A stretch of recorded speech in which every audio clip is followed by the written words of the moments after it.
Hello, my name is Mark Authier. I'm the host of St. John's Lutheran Today. We want to welcome you to our show today.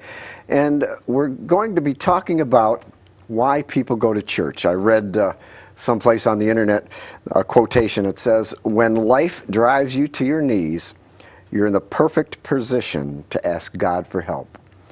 So my guest today is Pastor Matt Makala from St. John's Lutheran Church, who's the assistant pastor at St. John's here in Midland at 505 East Carpenter in Midland. And we want to talk today about why people go to church. So Pastor, why do people go to church? It's a great question, Mark. I recently had a discussion with our senior high youth group on this very topic, why go to church? And I guess to be really simple about it, it's because you and I and really all people need it. It really is a need that we have.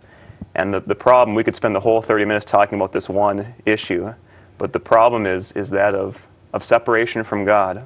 We come into this world separated from God by the fact that we've inherited sin from our parents all the way back to Adam and Eve, who fell in the Garden of Eden. And because that sin exists within us, because we live in a world that is fallen, we can see that with the various things that do not go right on a daily basis.